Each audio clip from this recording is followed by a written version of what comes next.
कभी करती हैं मुलाकातें, कभी करती हैं मुलाकातें, कभी यादों में बरसातें, किताबें करती हैं बातें, किताबें करती हैं बातें। मन की गहरी झील में कूद जाती हैं कभी, सोच के दरिया के संग संग बहती जाती हैं कभी। चाहे शाम हो या हो रातें, किताबें करती हैं बातें।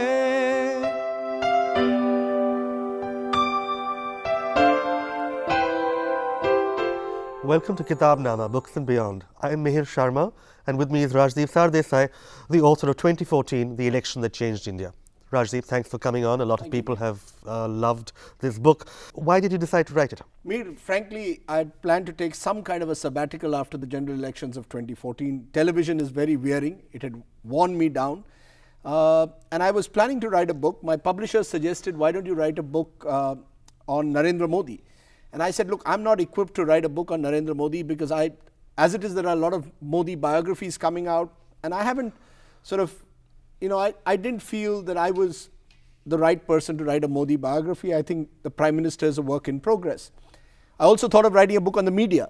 But then I thought if I write an honest book on the media, I'll have to retire and write one. So when that election verdict appeared to sort of emerge, where the BJP was scoring this big victory, I thought that was a great story. The story of Narendra Modi, but through the eyes of the election. So rather than write a biography of the man, which was already there in the market, I thought this was a fascinating story. Modi on one side, Rahul Gandhi on the other. It just made for a good story to tell. And that was the main reason. I thought this was an election worth documenting. Did it feel very different writing something that was a sort of overall story that took you into history, providing so much context to your sort of daily routine on television? Oh, absolutely. I mean, I think, let's be honest, television news is here today, gone tomorrow. A soundbite lasts for all of 10 seconds. So I think it was important to step back to try and contextualize what had happened in 2014, which meant going back in time. And really, I look at 1990. The first time I met Mr. Modi during the Rath Yatra as a starting point. And that's a period of about 24 years, which roughly parallels the 26 years that I've been in journalism. So it was nice to go back and forth and try and sort of document 2014, but give it a context. You've had a long relationship with Narendra Modi, as you said. You met him first in 1990 when you were a young reporter in the Times of India, and he was organizing the Rath Yatra in Gujarat and North Maharashtra, I think. You mentioned that you don't remember too much about it, but there are three things that struck you. Do you want to tell us what they were? The three things that struck me about Mr. Modi at the time was that he was always immaculately turned out, even then. Which was unusual because I think in the 1990s politicians didn't focus on their appearances. They wore the crumpled kurta, so there was that. The second thing was he was extremely well organized in terms of the fact that fax machines had just come in, and whenever we wanted to send a copy to our edition, he would ensure that wherever we were, fax machines were organized. So it was a very organized Rath Yatra that he did. And the third thing that struck me were his eyes. Mr. Modi smiled, perhaps even more then than he does today. But his eyes always had a tough, cold stare. And I always used to sort of wonder when I would see his eyes twinkle a little bit more. So those were the three things that I remember: the eyes, the organization, and his immaculate sense of dressing.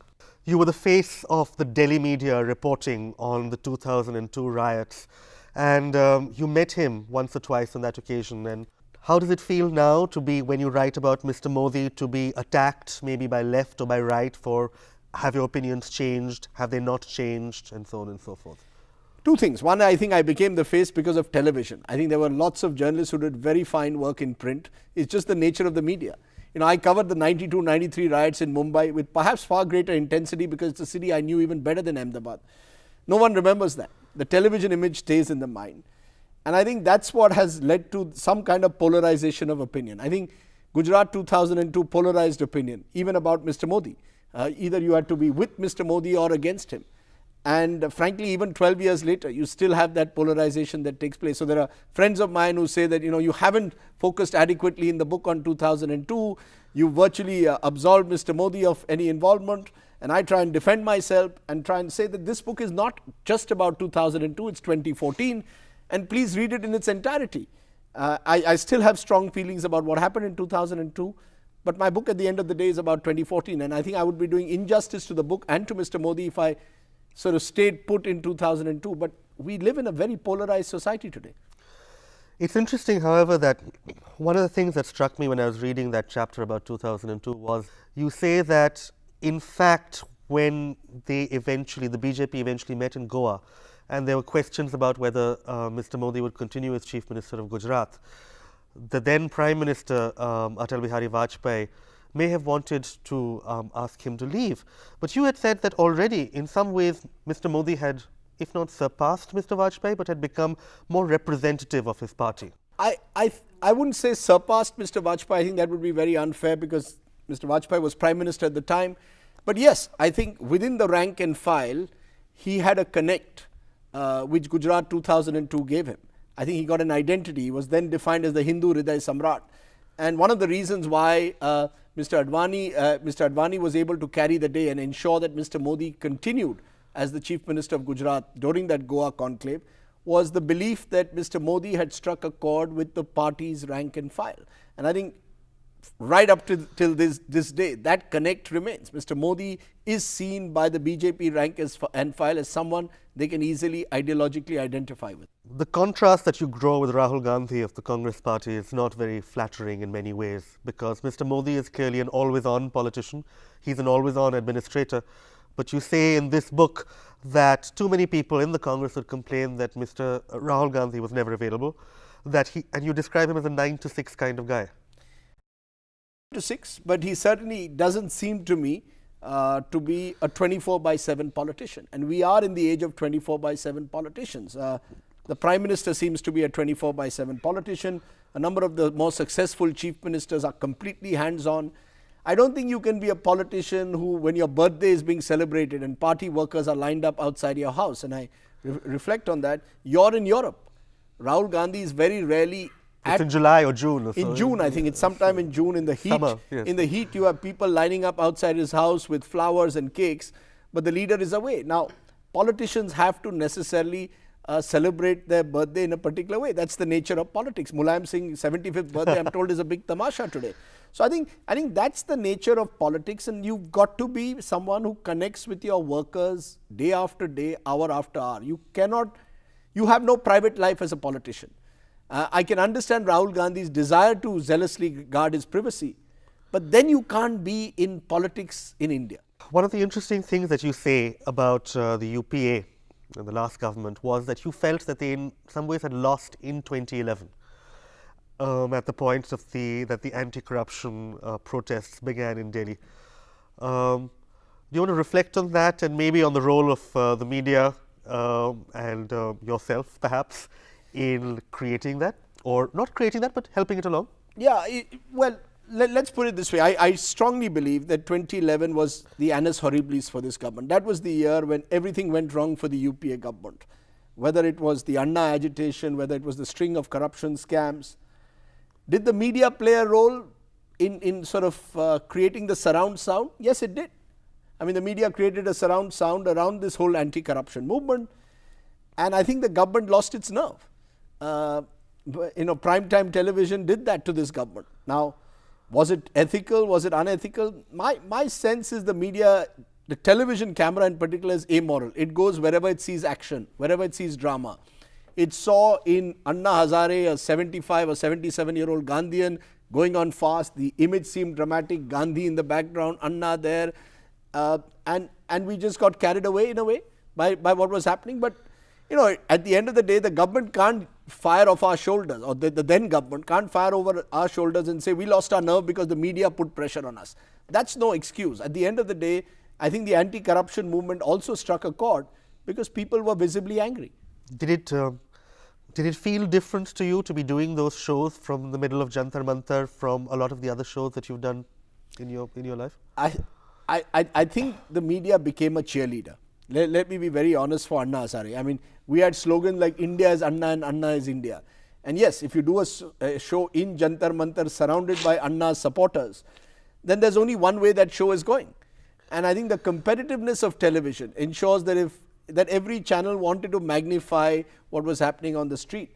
I think there's a lesson in it for all politicians and public figures, that today that is the nature of the media, this beast called a 24/7 news channel. It goes in the direction of wherever it sees action and drama. And you've got to learn to sort of spin your own narrative to counter what is happening on television. And you feel that one of the major problems that the UPA faced was that it was just unable to ever spin things sufficiently for primetime TV? I think the UPA just vacated the space which is meant for the executive. I don't think the media, for example, asked 4 ministers of the UPA to go to the airport to receive Baba Ramdev. But the UPA by then had lost its nerve and was so conscious of how television was looking at the government's performance that it vacated the executive space. These decisions on whether to go to meet Ramdev at the airport have to be taken by the government, by the cabinet, whether to arrest Anna Hazare or not. They don't have to be taken based on what television thinks. But I think they vacated crucially that executive space. Let's come to something a little to the election itself. You did a lot of traveling in Uttar Pradesh, and you mentioned there that Mr. Modi's lieutenant in UP, his former Minister Amit Shah, did a very good job in terms of organizing the various streams of the Sangh Parivar and getting the vote out. Do you want to talk a little bit about that, because it is clearly a magnificent achievement? No, I think it was brilliantly micromanaged. I think Amit Shah went to UP in 2013. In fact, he had been traveling in UP even before that. And I think he was conscious of the fact that he needed to energize his party, he needed to reconnect with the RSS and the VHP, and he needed to have a leader who could provide a credible message to the people of UP. And I think he found one in Mr. Modi. He rediscovered the strength of the RSS and the VHP cadres, and he successfully micromanaged this campaign. I mean, the BJP had something in UP called a Panna Pramukh, a Panna being a page. On one page, there are about 16 to 18 families in the electoral roll. Each Panna Pramukh was assigned one page. So you go to 18 families and over 3 months. So the level of focus and micromanagement, where 16 to 18 families are targeted by one Panna Pramukh, suggests that the BJP had a certain, as one RSS worker described, a junoon, a hunger, that we have to win this election at all costs. And I think UP was the battleground where the RSS played a major role in the door-to-door campaign and the micro-messaging. One of the things that you mentioned is that the RSS was just made such a difference to the BJP, and none of the other parties seem to have an equivalent cadre. Does this mean that the BJP has, an advantage on some level going forward? I think it does have an advantage in particular compared to the Congress, because the Congress's Seva Dal is practically non-existent now. And we've seen that in states where the Congress loses 2 consecutive elections, it finds it very difficult to make a comeback. I think what you do have, though, is parties like the BSP and even the Samajwadi Party cannot be ruled out in state elections. I mean, the BSP got 0 seats, but their vote percentage has remained where it is. So I think regional parties will have a better chance because they also have their own cadres and they have their own local networks. But national parties need outfits like the RSS to connect on the ground. And if you see in direct contest between BJP and Congress across the country, the BJP was well ahead. And that's where it scored, particularly North and Western India. The BJP eventually got 81 out of 85 seats, I think, in UP. Is there any, in your head, you've been covering politics for a really long time, is there any other achievement that you think is as striking? They got 73 out of 80. And if you look at the 7 that they didn't get, Rahul Gandhi, Sonia Gandhi, and the other 5 which were to all relatives of Mulayam Singh Yadav. So effectively, I think Amit Shah mentioned that. He said the 2 families have held me off. Yes. Yeah, if you sort of forget the Gandhi family and the Yadav family, the BJP swept the entire election. It's a phenomenal achievement. And, it suggests that there was anger against Akhilesh Yadav as well. I mean, I don't think this, the scale of the wave would have taken place in Uttar Pradesh unless there was genuine, it was not just about Mr. Modi, but it was also what was on the other side. And on the other side were people who were seen to be identified today with misgovernance. You actually talk about this. You say that Mr. Modi, after 2002, worked very hard on demonstrating that he had an additional side to his personality, the side that was the manager. And talk a little about how you feel that made a difference to young people in the country. I think it made a huge difference, because I think what happened was Mr. Modi knew by 2011-12 that he couldn't win the elections of 2014 by practicing the politics of 2002. So I think he deliberately almost resculpted his image as someone who was Mr. Fix-It, almost like Arnold Schwarzenegger, who was going to come and, he was going to fix the system, muscular, strong, aggressive. On the other hand, tried to project his achievements in Gujarat, his governance model, saying that, look, I am someone who's committed to the notion of governance, 24/7 power, for example, the Jyoti Gram scheme. So thereby gave younger India the four-letter word called hope. At a time when the UPA government was burdened with slow growth rates, with high inflation, here you have a leader, muscular, saying, I'll fix the economy, I'll bring you hope. So I think that was his biggest achievement, that he was able to contrast what the UPA had done in the last 5 years with what he claimed to represent. And young India, which is impatient for change, saw Modi as a symbol of change. And I think that was his big success, the ability to move away from 2002 and suddenly project himself as a more inclusive leader who represented hope. We've long been talking about whether a national electorate is developing. Now, you make the claim that sometimes these wave elections are always about personalities, about Indira Gandhi or Rajiv Gandhi or VP Singh or something like that. But do you feel that 2014 in many ways was the first national election because of TV, because of the internet, and because of Mr. Modi's sort of ubiquitous presence? I think that's a good question, which we have no easy answers to. But what is clear is the battleground at one level is shifting from the Maidan to the media. The old style boat club rally where lakho logo ko lao, boat club chalo. I think from there we've moved to let's put it all out on the net, or let's put it all out on TV. 4 speeches on television will perhaps reach out a much larger audience than having one rally in boat club, which will be limited to those who are actually attending the rally. So I think the ability to harness the power of television and technology is going to be more and more important in the election, particularly in the last week. What the BJP did in this election successfully, the last 1 week was the week of the media blitz. Let's take over television channels for the last week. So when you are going to vote, your last memory is of the BJP having taken over the media wave. So while the Congress may have had as much money at one stage at least as the BJP, but they spread their advertising over 4 months. The BJP largely focused on the last 2 weeks and just took over, carpet bombed the mind of people through the media. It was just a far more professional campaign, in your opinion. Absolutely. It was brilliantly professional. I think I was speaking to people at Madison Advertising and people at other advertising agencies who were involved in the campaign, O&M. And they all said that they were struck by the level of professionalism. Traditionally politicians aren't professional when it comes to advertising campaigns. This was remarkably professional. And to that extent, you've got to doff your hat to Team Modi, that he was able to empower these people enough to allow them the space to run a professional campaign. Thanks, Rajdeep. It was a fascinating campaign and it's a fascinating book. Thank you for coming on Kitabnama and talking about it. Thanks, Mayor. Thank you.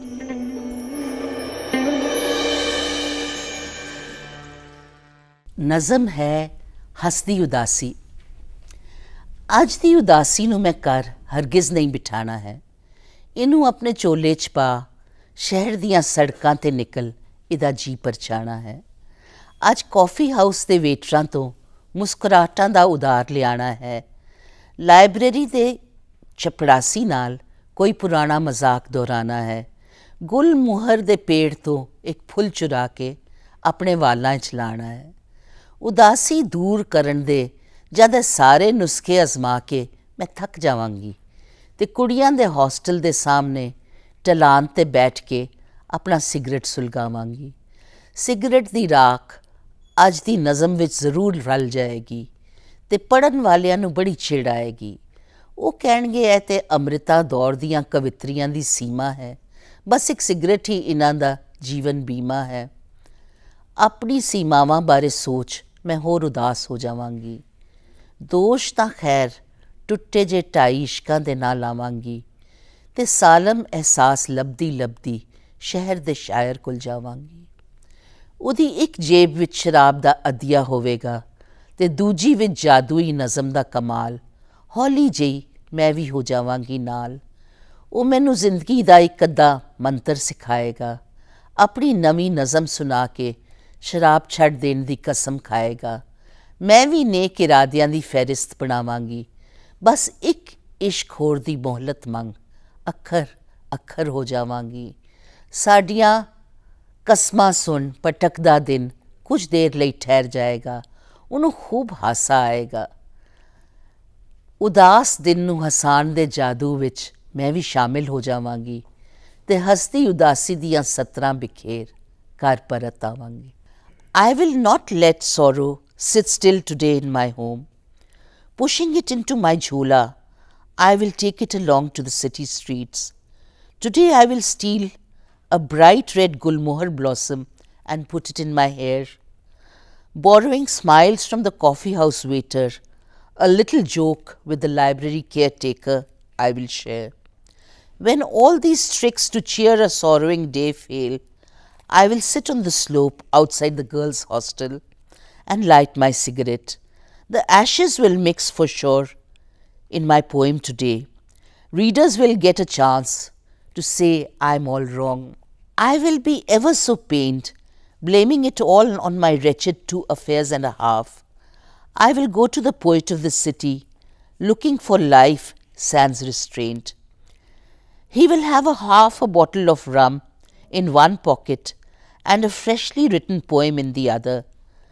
He will teach me a mantra or two of life, and reading his new poem, promise to leave drinking for all times. I too will make a list of good resolutions, and seeking time for just one more love, I will turn into words. नज़म है कित्थे होणगे ओ खत, कित्थे होणगे ओ खत जो कहर दी रातां बाद मैं लिख लिख पाए, जिन्हां दे जवाब अज तक नहीं आए। 12 ਸਫ਼ਿਆਂ ਦਾ ਖਤ ਉਸ ਲੰਬੇ ਜਿਰਾਫ ਜਿਹੇ ਮੁੰਡੇ ਨੂੰ ਲਿਖਿਆ ਸੀ ਜੋ ਅੱਧੀ ਰਾਤ ਮੇਰੇ ਨਾਲ ਬੈਠ ਕੇ ਬ੍ਰਹਮਚਾਰੇ ਅਤੇ D.H. ਲਾਰੈਂਸ ਦੀਆਂ ਗੱਲਾਂ ਇੱਕ ਨਾਲ ਕਰਦਾ ਸੀ, ਪਰ ਛੋਹ ਦੀ ਮਰਹਮ ਲਗਾਉਣ ਤੋਂ ਬੜਾ ਡਰਦਾ ਸੀ। ਉਸ ਤੋਂ ਬਾਅਦ ਕਿੰਨੇ ਹੀ ਖਤ, ਕੁਛ ਨਰਮ ਕੁਛ ਸਖਤ। ਇੱਕ ਵਿੱਚ ਹੁੰਦਾ ਆਪਣੀ ਜ਼ਿੰਦਗੀ ਤੋਂ ਦੇਸ਼ ਨਿਕਾਲੇ ਦਾ ਆਦੇਸ਼, ਦੂਜੇ ਵਿੱਚ ਮੇਰੀਆਂ ਕਿਤਾਬਾਂ ਮੋੜਨ ਦਾ ਸੰਦੇਸ਼। ਕਹਿਰ ਦੀਆਂ ਰਾਤਾਂ ਬਾਅਦ ਇਹ ਖਤ ਮੈਂ ਲਿਖ ਲਿਖ ਪਾਏ, ਸ਼ਾਇਦ ਆਪਣੇ ਸਿਰਨਾਵੇਂ 'ਤੇ ਹੀ ਪਾਏ। ਇਹਨਾਂ ਦੇ ਜਵਾਬ ਕੀ ਆਣੇ ਸਨ, ਜਵਾਬ ਨਹੀਂ ਆਏ। Those letters. Where must those letters be? Letters written on stormy nights. I sent to many a destination, but never got a reply or even a confirmation. The 12-page long letter I sent to that tall giraffe-like boy who would sit with me past midnight talking of celibacy and D.H. Lawrence in the same breath, yet he was afraid of the balm of touch. So many letters after that, some harsh, some soft. In one there would be banishment from my life. In another, things would be made all right. One letter would want that my books be returned. The other would follow a different track. Perhaps these letters I sent after stormy nights to many a destination were written to myself. Why then did I look for a reply or a confirmation?